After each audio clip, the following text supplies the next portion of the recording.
Campanha de sensibilização da população. Desenvolvimento do setor agroindustrial, conferência em Benguela, junto a especialistas do setor agrícola e classe empresarial. Acertos no G20. A África do Sul acolhe a partir de amanhã a primeira reunião dos ministros dos negócios estrangeiros com a participação de Angola. Hoje Notícias desta quinta-feira já está no ar.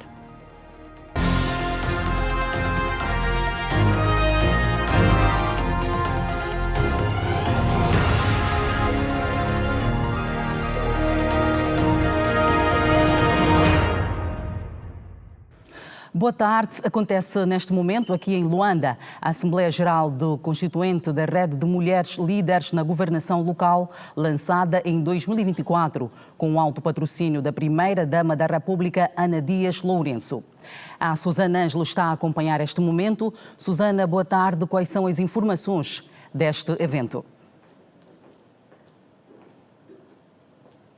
Boa tarde, Manuela Costa. Boa tarde, extensivo. Também aos nossos telespectadores. Continuam os trabalhos neste momento relativamente a esta Assembleia Constituinte da Rede de Mulheres Líderes na Governação Local. Esta plataforma foi criada e visa também aqui fortalecer o papel e a participação das mulheres no desenvolvimento dos municípios e das comunidades nesta governação que se quer local participativa. Quando falamos aqui de participativa, uma governação de proximidade com as comunidades. Estão presentes aqui nesta Assembleia Constituinte governadoras, vice-governadoras, administradoras municipais, mulheres líderes de organizações femininas e também religiosas. Nós vamos muito rapidamente conversar com a governadora da província do BS, Celeste Adolfo, que de resto também é membro desta rede de mulheres líderes. Senhora governadora, já há algum tempo que esta rede foi constituída, como é que avalia o seu impacto dentro da comunidade? Bem, primeiro dizer que estamos a caminho de um ano que foi realizado o primeiro workshop da mulher líder na governação local. E hoje fomos convidados pelo MAT, através da nossa Secretária de Estado da Administração do Território, para fazermos parte da formalização desta rede, que tem uma missão muito nobre, primeiro de fortalecer a nossa ação na comunidade, transmitir conhecimentos e partilhar os mesmos, levarmos todas aquelas dificuldades também à rede e bebermos dela grandes experiências e saber que estaremos a representar bem a classe feminina no nosso país e, sobretudo, na liderança. Estamos a enaltecer a iniciativa do Ministério da Administração do Território, com o apadrinhamento da Sua Excelência a Primeira-Dama, e dizer que nós, as mulheres líderes na governação local, devemos continuar a trabalhar para levantar outras mulheres e mostrar que, se antes a mulher ficava apenas em casa a cuidar dos irmãos, a lavar a roupa, a cozinhar e a ir às lavras, hoje estamos aqui, fomos formadas e vamos continuar a contribuir para o nosso país e, quiçá, para o mundo, e levantando também outras mulheres que acham que estar na governação é perder tempo.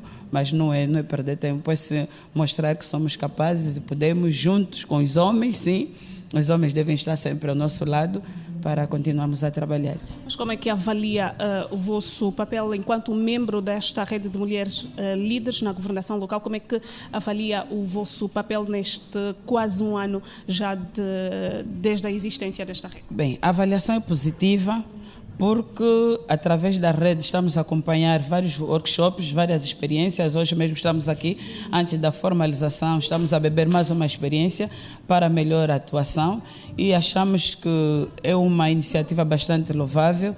Estamos para mostrar que é possível termos sim uma rede de mulheres governantes e não só, para contribuir no nosso país. A avaliação é positiva. É possível ter uma rede de mulheres que consigam também aqui desenvolver o país. São as palavras da governadora da província do Bié, Celeste Adolfo, de resto também aqui membro desta rede de mulheres líderes. Como disse a governadora, esta é uma iniciativa da administração do território e é com a secretária de Estado para a administração do território com quem nós vamos conversar, Teresa Kivengele, quais são os desafios das mulheres líderes, e também temos estado aqui a observar que as mulheres têm estado a conquistar um papel na governação do nosso país. Bom, primeiro clarificar que o papel do Ministério da Administração do Território é de impulsionar esta interconexão das mulheres. Portanto, faltava no nosso país um espaço de diálogo, interação, partilha de experiências, intercâmbio entre as mulheres que administram processos ao nível da administração local do Estado. Portanto, neste momento, nós temos uma rede que vai interconectar as mulheres das 21 províncias do país, dos 326 municípios. Começamos o ano passado, portanto, em março de 2024, e a perspectiva é que a rede possa contar com esse apoio institucional do Ministério da Administração do Território. Tem estado a contar também com o apoio da União Europeia através do projeto Pascal e conta com o apadrinhamento da Primeira-Dama da República, Sua Excelência a doutora Ana Dias Lourenço. Portanto, a perspectiva é que as mulheres possam partilhar as suas experiências para uma governação cada vez mais inclusiva, participativa, representativa, que considere as prioridades e necessidades dos cidadãos e possa aproximar os serviços e os centros de tomada de decisão junto das comunidades, para efetivamente responder àquilo que são as preocupações das comunidades. Portanto, muitos desafios, mas esse espaço permite que as senhoras governadoras, as senhoras administradoras municipais possam cada uma partilhar a sua experiência e trazer a sua sensibilidade feminina, o seu empoderamento para resolver problemas concretos ao nível dos municípios e cumprir com aquilo que são as grandes estratégias macroeconómicas desenhadas pelo nosso país ao nível local. Muito obrigada. Secretária de Estado para a Administração e Território, Teresa Kivengele, assim é que está correto, e também aqui a falar do empoderamento das mulheres para uma governação de proximidade, é o que se pretende e o que está também aqui a ser avaliado neste primeiro dia da Assembleia Constituinte da Rede de Mulheres Líderes, uma plataforma que foi lançada em 2024 pela Primeira-Dama da República de Angola, Ana Dias Lourenço. Na altura também reiterou aqui o compromisso da inclusão e liderança feminina em processos de decisão e transformação social. Um assunto que nós vamos continuar a acompanhar e nos próximos serviços de informação trazer ao detalhe outros pormenores. As imagens são de Miguel Cristóvão, Susana Ângelo. Boa tarde. Boa tarde, Susana, e obrigada por estas informações. E decorre em Benguela a 7ª Conferência sobre Agricultura, subordinada ao tema o papel dos transportes e logísticas no desenvolvimento do setor agroindustrial. O evento é presidido pelo Ministro da Agricultura e conta com a participação da classe empresarial local e outras entidades governamentais. Outras informações vamos seguir em direto até Benguela com António Mateus. António, boa tarde. É verdade, boa tarde para si e para os telespectadores da TV Girassol. Respondemos a partir da cidade de Benguela, aqui onde a revista Economia e Mercado realiza uma conferência sobre o papel dos transportes e logísticas. Esta atividade está a ter lugar no Centro Sociopastoral Dom Armando Amaral dos Santos. Mas para mais dados sobre esta atividade, vão ao encontro de um dos responsáveis desta atividade. Muito boa tarde, em direto para a TV Girassol. Para já, algum dado a respeito dos objetivos desta conferência? Não, os objetivos desta conferência visam trazer a Benguela a discussão sobre o desenvolvimento do setor agro. Esta é a 7ª conferência anual que fazemos. Tem sido feita normalmente em Luanda, mas muito também por pressão dos produtores. Nós quisemos deslocalizá-la para aqui, para em espaço aberto dar opinião àqueles que de facto produzem e que sentem os problemas diários e que, portanto, têm aqui a oportunidade de dialogar com a estrutura, com o Ministério da Agricultura e Florestas e também haver aqui um diálogo entre pequenos, médios e grandes agricultores. Temos também aqui o setor cooperativo do país, temos a Associação dos Agricultores, temos a Federação das Cooperativas, portanto temos aqui um palco que representa de facto o setor produtivo na parte da agricultura. Qual vai ser, digamos, o ponto máximo, ou seja, o que é que esta organização pretende chegar ao fazer menção sobre a importância dos transportes na agroindústria? Não, como sabe, a agricultura fica coartada sem haver escoamento. E o escoamento é importante para fazer chegar os produtos aos consumidores e é também importante para fazer chegar os produtos àqueles que depois os transformam. E daí a necessidade de fazer também, de ter este tema neste encontro. Muito obrigado. Foram as palavras aqui de Nuno Fernandes, um dos organizadores deste evento. Refiro-me à revista Economia e Mercado, que realiza aqui na província de Benguela esta conferência sobre o papel dos transportes e logísticas no desenvolvimento do setor agroindustrial. Esta é, de resto, uma atividade que está a acontecer aqui nesta cidade, onde vários temas vão ser abordados no capítulo do tema central, que tem que ver então com o papel, portanto, das logísticas no desenvolvimento da agroindústria. A TV Girassol vai ficar aqui, neste lugar, refiro-me no auditório do Centro Sociopastoral Dom Armando Amaral dos Santos, para acompanhar milimetricamente todos os momentos que irão acontecer aqui neste lugar, que vai contar com várias individualidades, entre as quais o Ministro da Agricultura, ainda na parte do pelouro do Governo Provincial de Benguela e muitas individualidades ligadas ao Governo, entidades empresariais que certamente vão marcar presença nesta atividade. Refiro-me à conferência sobre o papel dos transportes e logísticas no desenvolvimento do setor agroindustrial.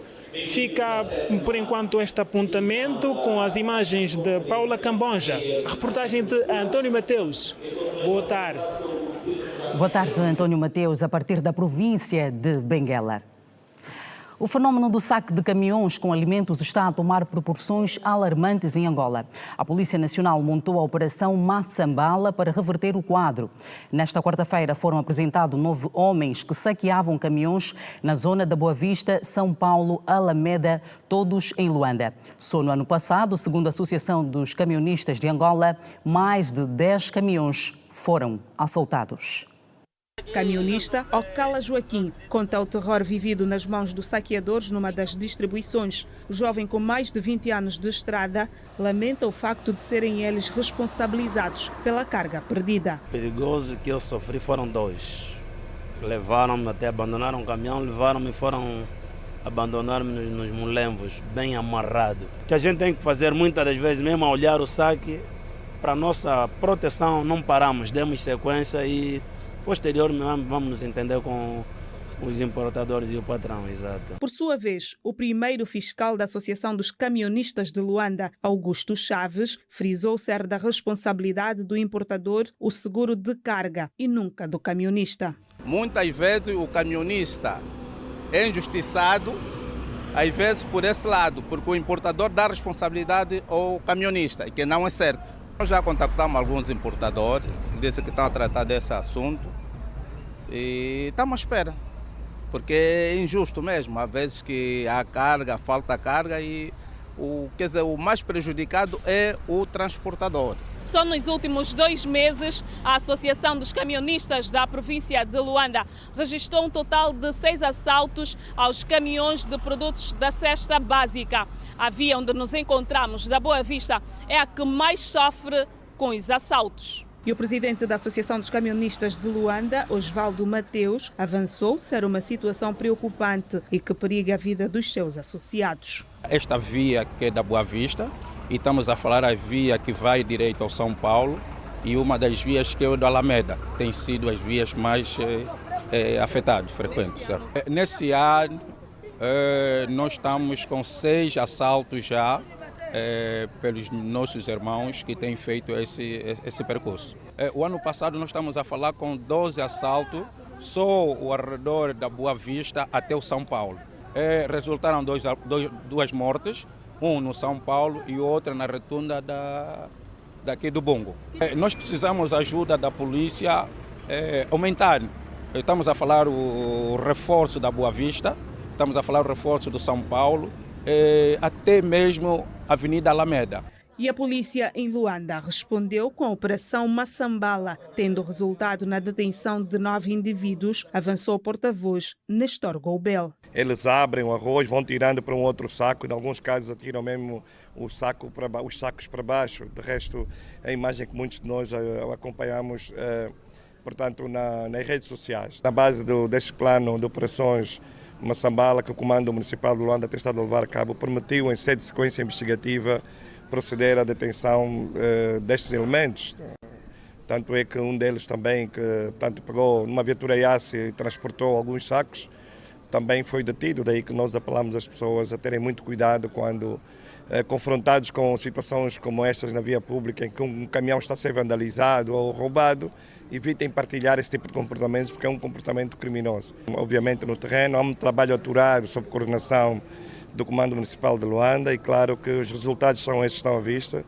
Portanto, só para ter uma ideia, um dos pontos da estratégia é precisamente afinarmos mecanismos com as associações dos camionistas, não é? A Operação Massambala coordena as ações de prevenção e combate ao crime ao nível do Porto de Luanda. No município do Lovo, na Lunda Norte, foram colhidas mais de 700 toneladas de soja na fazenda Lavoura Esperança, na segunda fase da campanha de colheita. A região leste está inscrita nas áreas que compreendem a produção de grãos dentro do Plano Agrão. As 790 toneladas de soja colhidas no município do Lovo fazem parte da segunda safra colhida na região.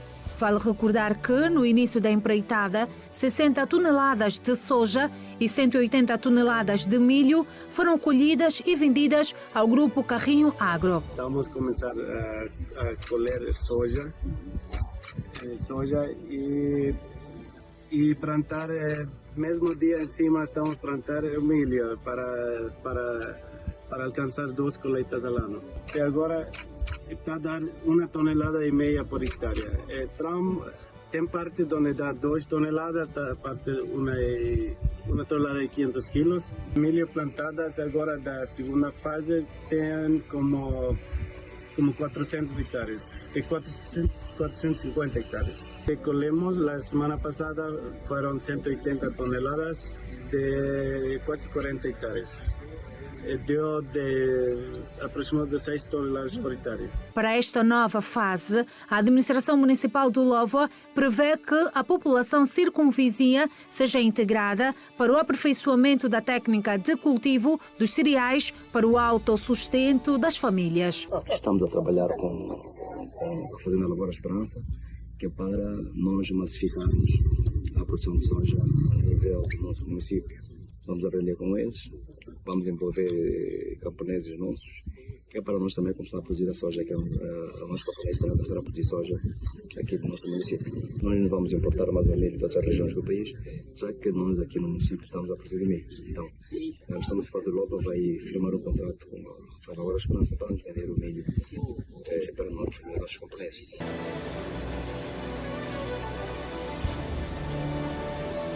No mês de março, começa a fase experimental do cultivo de feijão e trigo, segundo o responsável pela fazenda Lavoura Esperança. Na fase experimental temos arroz e feijão. Também vamos plantar feijão também no princípio de março.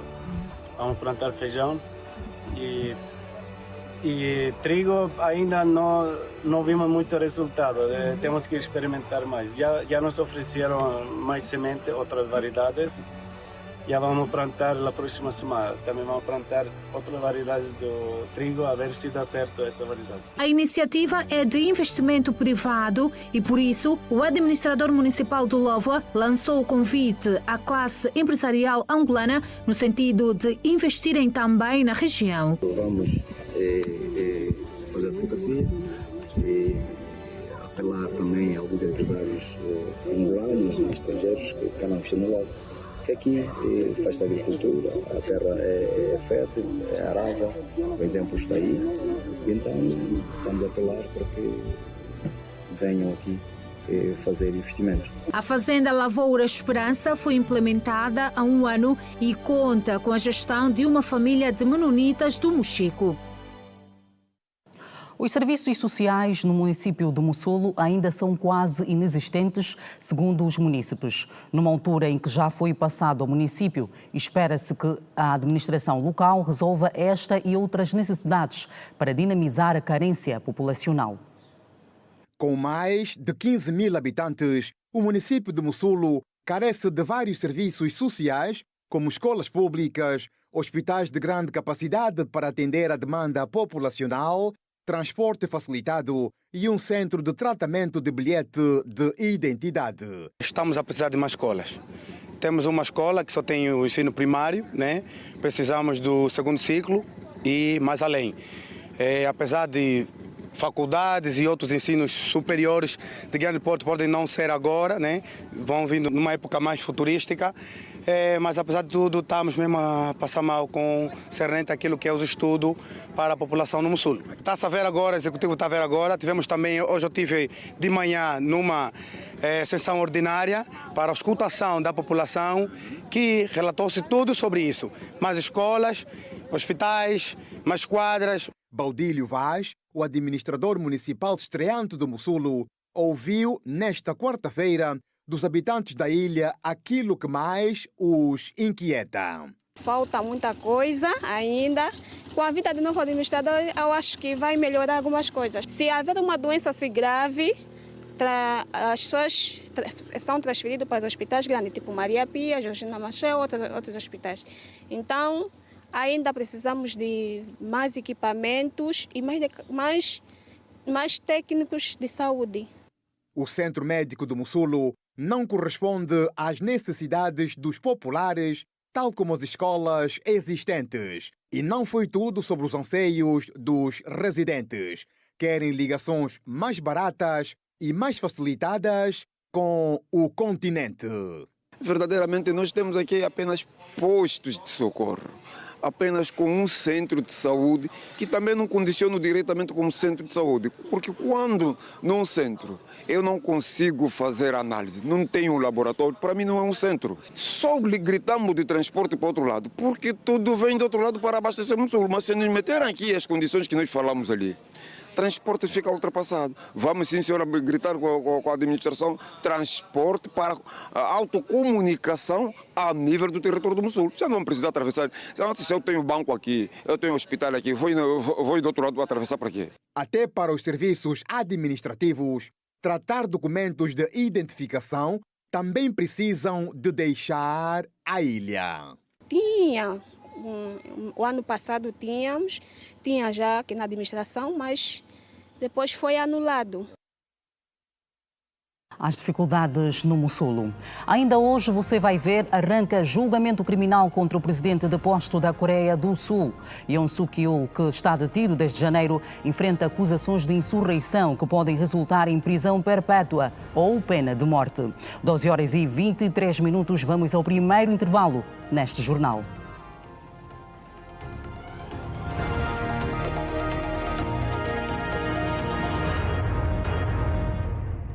12h26, depois de aprovada na especialidade, a Assembleia Nacional aprova hoje, na forma global e final, a proposta de lei que cria a medalha comemorativa dos 50 anos de independência nacional. Da agenda constam igualmente outros documentos, como a proposta de lei de alteração do passaporte angolano. Vamos até a Assembleia Nacional, onde está o Alberto Capitão.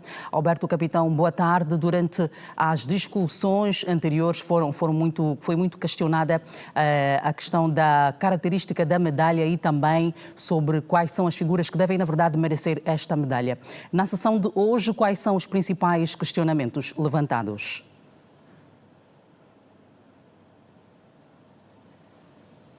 Viva, muito boa tarde, Manuela Costa, e a quem nos acompanha no Hoje Notícias. Este ponto relacionado à medalha dos 50 anos da independência nacional é de facto o ponto mais aguardado, o mais sonante desta sessão plenária, que tem 11 pontos na agenda. Já foi aprovada esta proposta de lei de forma global e final, uma proposta que foi aprovada com 104 votos a favor e 71 votos contra da oposição parlamentar, onde se destaca a UNITA, que durante as discussões na especialidade disse que esta proposta não tinha razão de ser porque estava inclinada, já que entende que homenageava simplesmente figuras como António Agostinho Neto e também José Eduardo dos Santos, uma posição contrariada pelo governo, que é o proponente desta proposta, na voz do ministro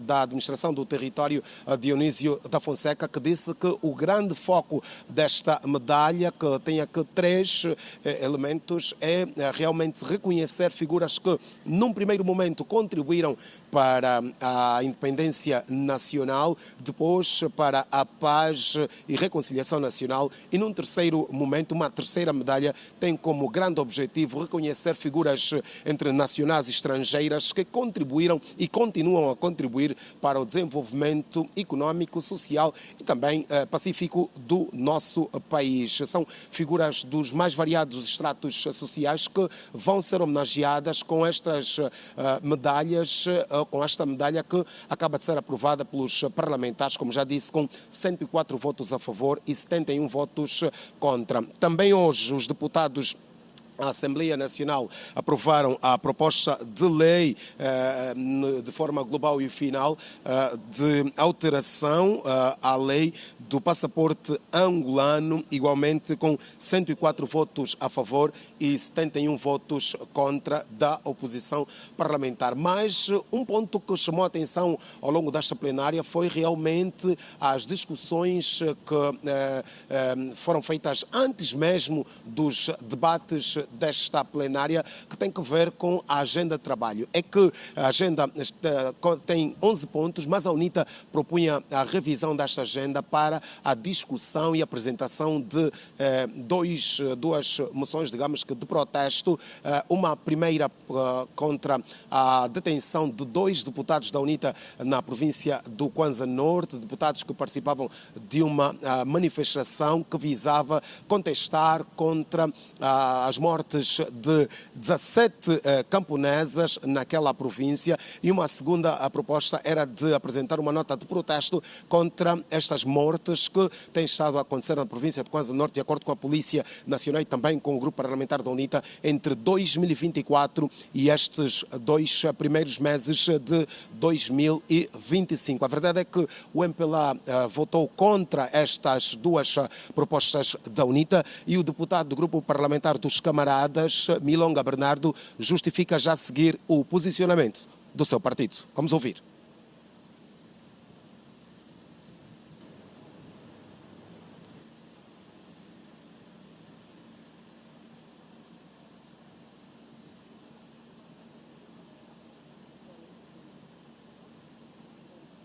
Como disse o deputado do grupo parlamentar do MPLA, Milonga Bernardo, que apresentou então a justificação do MPLA, dando conta de que não votaram a favor desta proposta, porque são situações que deve aqui haver uma separação dos assuntos, ou seja, não se trata de um problema político, mas sim de uma questão em que as autoridades com competência para tal, no caso a Polícia Nacional, deverá investigar para apurar de facto as as razões que estão na morte, as razões que estão debaixo destas mortes das 17 senhoras, segundo sublinho o grupo parlamentar da UNITA, 17 camponesas que perderam a vida entre o ano de 2024 e estes primeiros 2 meses de 2025, quando saíam das suas lavras depois de praticar então a agricultura. O MPLA diz e recomenda às autoridades competentes para que acelerem os trabalhos de investigação, para que possam então apurar e depois sair a público e justificar, apresentar aos angolanos as reais causas destas situações. Também hoje, aqui na Casa das Leis, os deputados aprovaram já as questões que têm a ver com a nomeação ou a indicação de 2 senhoras para o Tribunal Constitucional. Falamos de 2 juízas conselheiras para o Tribunal Constitucional. Falamos de Amélia Varela, indicada pelo MPLA, e Emiliana Margarete Nanga Covia, que foi indicada pelo Grupo Parlamentar da UNITA. Todavia, voltamos ao ponto que falamos há instantes, que tem a ver com a situação das mortes na província do Kwanza Norte. Vamos então agora sim ouvir a justificação do deputado Milonga Bernardo, que fala do posicionamento do grupo parlamentar do MPLA, que votou contra a proposta da UNITA de apresentar uma moção de protesto contra as mortes de 17 senhoras camponesas e depois também uma outra proposta contra a detenção de 2 parlamentares. Vamos ouvir as explicações de Milonga Bernardo. A justificação tem que ver com o facto de, infelizmente, os nossos colegas do grupo parlamentar da UNITA pretenderem sempre, de plenária a plenária, criarem um facto político.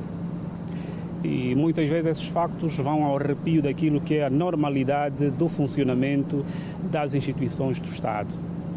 Nós gostávamos de começar pelo mais importante, e o mais importante aqui é, em nome do grupo parlamentar do MPLA, endereçar a todas as famílias, a comunidade do Kwanza Norte, o nosso sentido de pesar, de solidariedade, e dizer efetivamente que o grupo parlamentar do MPLA encoraja de igual modo as instituições do Estado angolano para que trabalhem de modo a que sejam identificados os autores desses atos hediondos que têm acontecido na província do Kwanza Norte, porque entendemos que a perda de vida de todo e qualquer angolano de forma gratuita é repugnante.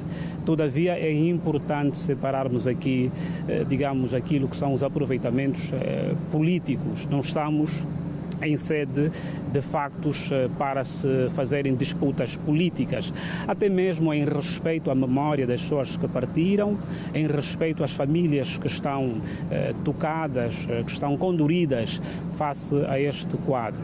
Portanto, o que o grupo parlamentar da UNITA pretendeu fazer era um show político, como sempre o faz, em sede das plenárias, obviamente aproveitando-se da visibilidade das câmaras para passar uma mensagem, e o grupo parlamentar do MPLA não devia de modo algum caucionar esta perspectiva do grupo parlamentar da UNITA. Aliás, os senhores testemunharam a intervenção do senhor presidente do grupo parlamentar da UNITA contra o regimento, enfim, procurando sempre trazer elementos que não têm nada a ver com maior ou menor sensibilidade deste ou daquele lado. Portanto, nós encorajamos as autoridades a trabalhar e gostávamos também de prestar aqui determinados esclarecimentos que o requerimento visava também, ou lhe trazer aqui ao de cima, aquilo que o grupo parlamentar da UNITA denomina por detenção de deputados. Nós, enquanto grupo parlamentar do MPLA, temos informações de instituições de fé pública, das autoridades locais na província do Kwanza Norte, e que atestam que, felizmente, os deputados em causa não foram detidos. Portanto, não havendo detenção, tudo o resto que está aqui a acontecer é um show político e, infelizmente, mal perpetrado pelo grupo parlamentar da UNITA. Agora, vamos encorajar as autoridades e também deixar aqui a nossa palavra de apreço, no sentido daquelas comunidades manterem a calma, a serenidade, e encorajar mais uma vez as autoridades a identificar os autores e que estes sejam punidos nos termos da Constituição e da lei, em função do grau de participação de cada um. Sublinho que os trabalhos aqui na Casa das Leis continuam com a discussão e aprovação na generalidade de outros documentos, assuntos que com certeza iremos abordar noutros espaços de informação da Rede Girassol, com destaque para o Girassol Jornal. Devo só sublinhar que foram eleitas hoje 2 juízas conselheiras, ou aprovadas, no caso, pela Assembleia Nacional. Falamos de Margarete Nanga Covia, indicada pelo Grupo Parlamentar da UNITA, e Amélia Varela, indicada pelo Grupo Parlamentar do MPLA. Também hoje houve a movimentação de deputados na sequência de nomeação de deputados do MPLA para cargos de governação e na sequência da saída de deputados do Grupo Parlamentar da UNITA que pertencem ao Para Já Servir Angola, que tomaram então posse como dirigentes daquele partido aprovado recentemente, daí que estes tiveram de deixar a Casa das Leis. Um assunto que vamos continuar a acompanhar e desenvolver noutros espaços. Boa tarde. Boa tarde, Alberto Capitão, e o resumo dos principais assuntos que marcam a sessão plenária de hoje na Assembleia Nacional. Arranca amanhã em Joanesburgo, África do Sul, a primeira reunião de ministros dos negócios estrangeiros do G20, que vai, entre outros assuntos, refletir sobre os desafios geopolíticos globais e formais, como o bloco pode contribuir para encontrar soluções. Angola será representada no evento pelo ministro das Relações Exteriores, Tete António. A primeira reunião de ministros dos negócios estrangeiros do G20 vai decorrer sob o lema Solidariedade, Igualdade e Sustentabilidade. O evento, que arranca amanhã em Joanesburgo, África do Sul, surge numa altura em que o mundo é confrontado por uma série de desafios globais interligados e quando faltam apenas 5 anos para o prazo estabelecido para o cumprimento dos Objetivos de Desenvolvimento Sustentável da Agenda 2030. Angola será representada no evento pelo ministro das Relações Exteriores, Tete António, que chegou a Joanesburgo na noite desta quarta-feira. Esta primeira reunião de ministros dos negócios estrangeiros do G20 vai acolher, entre outros delegados, titulares da pasta de diplomacia, chefes de organizações regionais e internacionais, para discutirem sobre a situação geopolítica mundial e refletirem sobre os resultados de alto nível da presidência sul-africana do G20 e a sua revisão. Espera-se que o encontro reflita igualmente sobre os desafios geopolíticos globais e formas como o bloco pode contribuir para encontrar soluções para os mesmos, sem perder o foco nos objetivos principais, além de proporcionar uma oportunidade para deliberar sobre as prioridades da presidência da Cúpula da África do Sul e os resultados de alto nível. A agenda inclui ainda a economia global e a estabilidade financeira, as mudanças climáticas, o desenvolvimento sustentável e a saúde global. Teve início hoje o julgamento do presidente deposto da Coreia do Sul, Yoon Suk-yeol, acusado de insurreição por ter declarado a lei marcial em dezembro. O Hamas entregou na manhã desta quinta-feira os corpos de 4 reféns israelitas. São alguns dos assuntos para conferir em destaque no Compacto Internacional. O julgamento contra o presidente da Coreia do Sul, Yoon Suk-yeol, acusado de insurreição por ter declarado lei marcial em dezembro, arrancou hoje. A audiência teve início no Tribunal Central da capital, Seul, na presença do arguido, numa sala lotada. Um forte contingente policial cercou o edifício do tribunal. Este processo é independente de um outro em curso no Tribunal Constitucional, que deverá confirmar ou anular a destituição de Yoon, votada pela Assembleia Nacional. O Parlamento sul-coreano em 14 de dezembro. Yoon Suk-yeol, de 64 anos, é acusado de insurreição, um crime punível com pena de morte ou prisão perpétua e que não está abrangido pela imunidade presidencial. Yoon foi acusado a 26 de janeiro e colocado em prisão preventiva durante 6 meses, período após o qual deverá ser libertado caso não seja condenado. O Hamas entregou na manhã desta quinta-feira os corpos de 4 reféns israelitas em Khan Younis, no sul da faixa de Gaza, depois de exporem os caixões numa cerimónia transmitida em direto. Os caixões de cor preta foram entregues à Cruz Vermelha após um representante ter assinado os documentos junto do Hamas. Estes tinham sido anteriormente colocados num palco junto a uma imagem do primeiro-ministro israelita Benjamin Netanyahu, com dentes de vampiro. Cada um dos caixões exibia uma fotografia do refém. O Papa Francisco está internado desde sexta-feira e foi diagnosticado com pneumonia bilateral. É o 7º dia de internamento, já é conhecido o boletim clínico da manhã desta quinta-feira, que dá conta de que o pontífice passou uma noite tranquila e que tomou pequeno almoço numa poltrona. De acordo com o último boletim do hospital divulgado na noite desta quarta-feira, os exames de sangue avaliados pela equipa médica mostram uma ligeira melhoria. As condições clínicas do Santo Padre estão estáveis.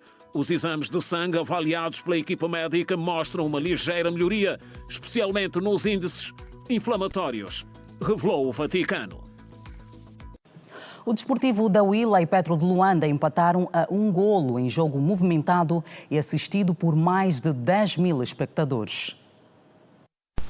Assistido por mais de 10 mil espectadores, o jogo entre o Desportivo da Huila e o Petro de Luanda esta quarta-feira no Estádio Nacional Tundavala, no Lubango, foi bastante movimentado do primeiro ao último minuto. Na etapa inicial, a equipe huilana chegou mais vezes com perigo ao reduto adversário, mas apenas aos 41 minutos chegou ao golo da vantagem por Malamba II em contra-ataque. Já na segunda parte, o Petro de Luanda lançou Iano e Julinho e pressionou o último terço da equipe huilana, chegando ao empate aos 76 minutos pelo inevitável Tiago Azulão em remate colocado.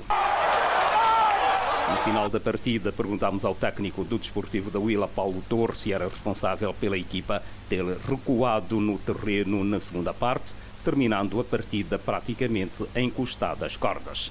Não te vou responder sobre isso. Há aqui muita gente que viu o jogo, respeito a maneira como tu entraste, portanto, na observação, respeito a tua observação, mas não te vou responder. Para Ricardo Cheu, o Petro de Luanda foi a única equipa que teve coragem de arriscar para vencer o jogo. Acabamos por merecer nesta reta final, porque fomos a única equipa que teve coragem para arriscar, para vencer o jogo. A Huila ficou satisfeito com o ponto, compreende que estão a jogar contra o Petro e, portanto, as equipas acabam por se fechar sempre muito contra nós. O 1º de agosto recebeu e venceu o Santa Rita de Cássia por uma bola sem resposta, em jogo a contar para a 16ª jornada do Girabola. Os militares conseguiram mais 3 pontos após vencer o Santa Rita por 1-0 no estádio 22 de junho em Luanda. A primeira grande oportunidade da equipa da casa foi de bola parada. O lateral Paulo rematou e esteve atento o guarda-redes Jorge.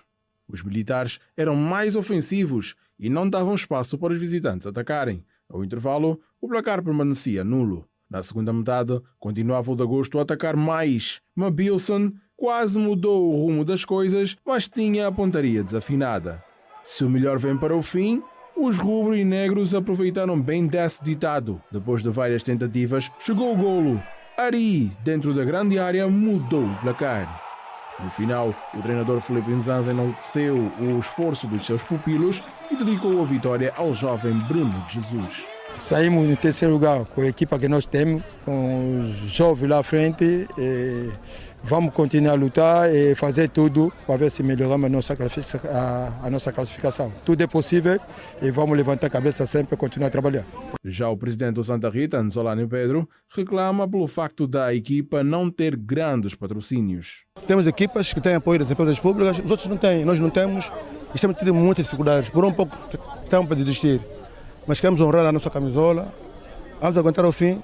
E depois de terminar o campeonato, vamos fazer as contas. Com a vitória, os militares somaram 32 pontos, continuando no terceiro lugar da prova, ao passo que o Santa Rita está na zona vermelha, ou seja, na 14ª posição, com 12 pontos. 12h45, vamos a mais um intervalo. Hoje Notícias volta já a seguir.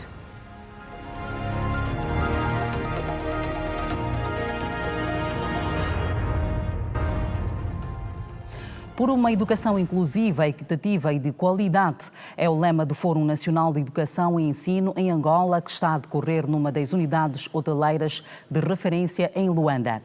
Mais informações, vamos em direto ao encontro do Mandela Silva, que está a acompanhar este fórum. Mandela Silva, boa tarde.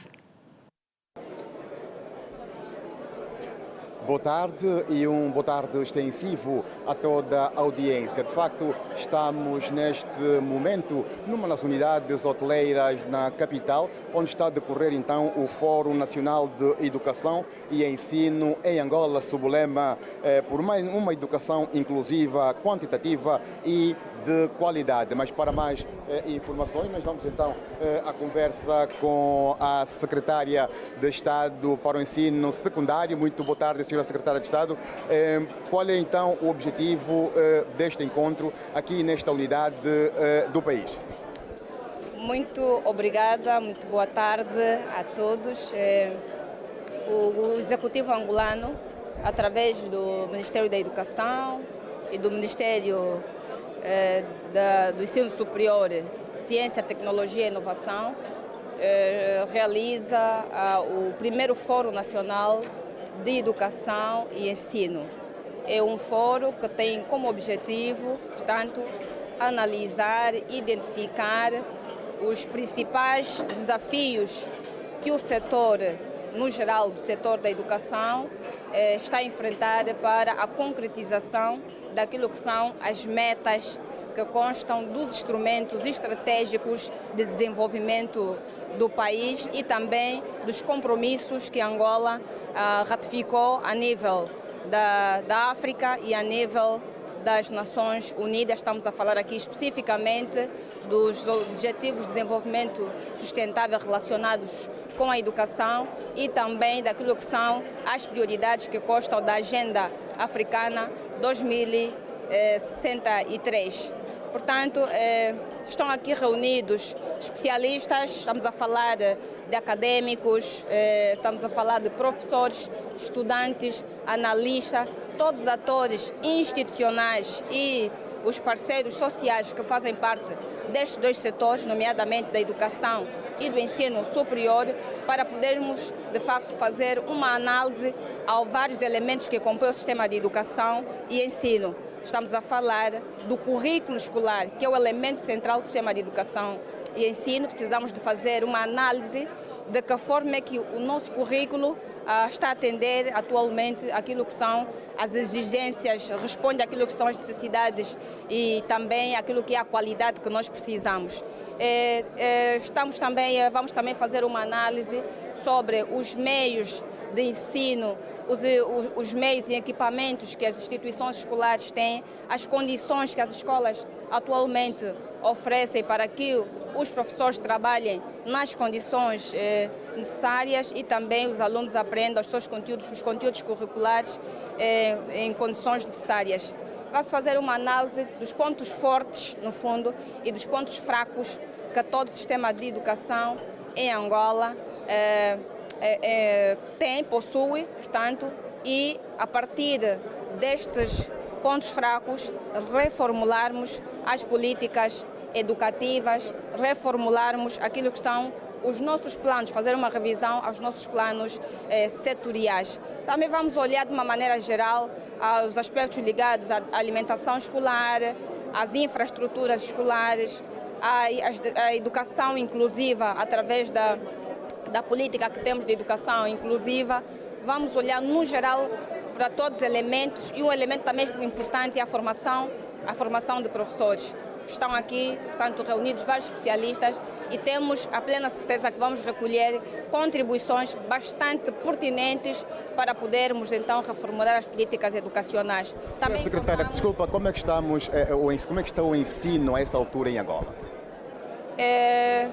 Esta é uma pergunta que nós vamos procurar também, em função deste fórum, fazer uma avaliação geral. Vamos ouvir os atores principais, que são os diretores provinciais, estão aqui, os diretores municipais da educação, os diretores de escola. Também contamos com os observadores, com participantes estrangeiros que vêm trazer a sua experiência aqui para podermos avaliar se as metodologias, o currículo que temos, os programas de formação de professores, o tipo de gestão escolar que estamos a implementar, de facto, estão a contribuir para a melhoria da qualidade de ensino em Angola.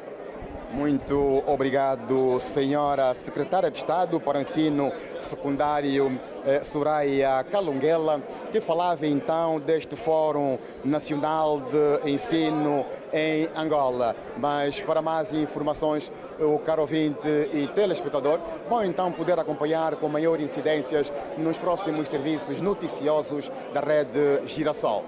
Boa tarde. Boa tarde, Mandela Silva, e obrigada por estas informações. Hoje Notícias termina aqui agradecendo o carinho da sua audiência. A cobertura completa dos principais assuntos em Angola e no mundo você confere logo à noite no Girassol Jornal. Vem aí o desporto na rede com Júlio dos Santos. Boa tarde. Fique em paz.